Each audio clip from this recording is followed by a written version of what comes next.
क्या आप जानते हैं कि एक राजा और रानी की जिंदगी इतनी आरामदायक थी कि उनकी वजह से पूरी फ्रांस की जनता भूख और गरीबी में जी रही थी। और तभी हुई एक ऐसी क्रांति जिसने सिर्फ फ्रांस से नहीं बल्कि पूरी दुनिया को हिलाकर रख दिया। आज मैं आपको बताऊंगा फ्रांसीसी की पूरी कहानी। तो चलिए शुरू करते हैं फ्रांस की धरती से, जहां राजा लुई 16वां और रानी मैरी एंटोनेट की विलासिता से जनता की गरीबी ने पूरा इतिहास रच दिया। नमस्कार दोस्तों, फ्रांस की धरती पर 18वीं सदी में एक ऐसा समय आया जहां एक तरफ शाही महलों में रोशनी, नाच गाना और ऐशो आराम था और दूसरी तरफ जनता भूखमरी और गरीबी से जूझ रही थी। उस समय फ्रांस का राजा लुई 16वां था और उसकी रानी मैरी एंटोनेट थी, जो अपने फिजूल खर्चों के लिए और महंगे शौकों के लिए जानी जाती थी।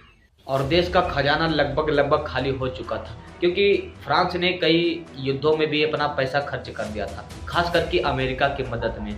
और अब यह जब पैसों की कमी इनको महसूस होने लगी राजा लुई 16वां को, तो इन्होंने जनता पर पूरा बोझ डाल दिया, जनता से टैक्स वसूलना शुरू कर दिया। दोस्तों, उस समय 3 वर्ग थे। पहले वर्ग में पादरी थे, दूसरे वर्ग में अमीर लोग थे और तीसरे वर्ग में जनता थी, यानी किसान।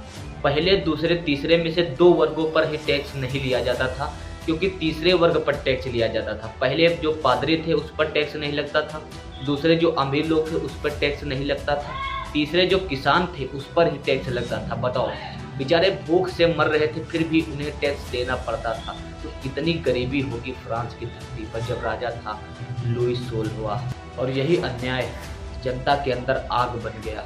उसी समय कुछ महान विचारक भी सामने आए जिन्होंने जनता को सोचने पर मजबूर किया, जिसे जीन जैक्स रूसो। उन्होंने कहा कि असली शक्ति केवल जनता के पास होनी चाहिए, जैसे वोल्टेयर जिन्होंने आज़ादी और विचारों की स्वतंत्रता की बात की, और मोंटेस्क्यू जिन्होंने सत्ता के बंटवारे का सिद्धांत दिया।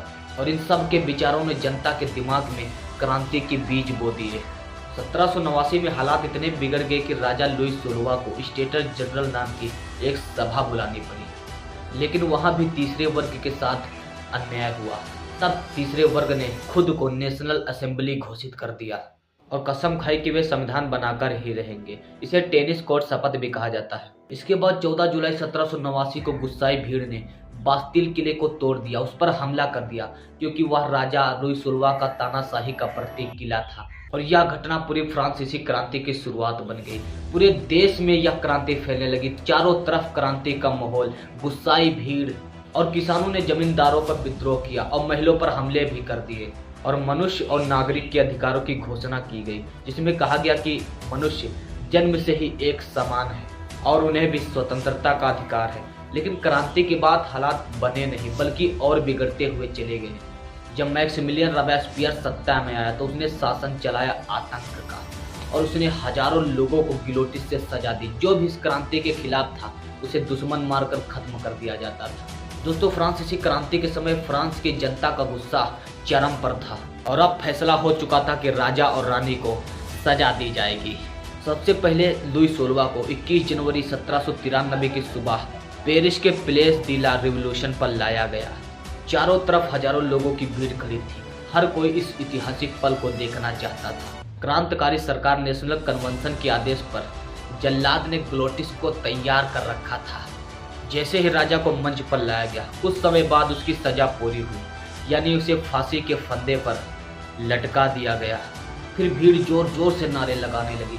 यह वो पल था जब सदियों पुरानी राजशाही टूटी थी। क्योंकि कहानी अभी यही खत्म नहीं हुई, क्योंकि अभी बची है रानी। क्योंकि जहाँ राजा जाता था वहाँ रानी भी जाती थी, तो इस सुनहरे मौके में भी रानी क्यों नहीं जाएगी। 16 अक्टूबर 1793 को रानी मैरी एंटोनेट को भी उसी जगह पर फांसी दे दी गई। अब पूरा हुआ वादा राजा और रानी का। इस तरह एक ही जगह एक ही तरीके से राजा और रानी का दोनों का अंत हो गया।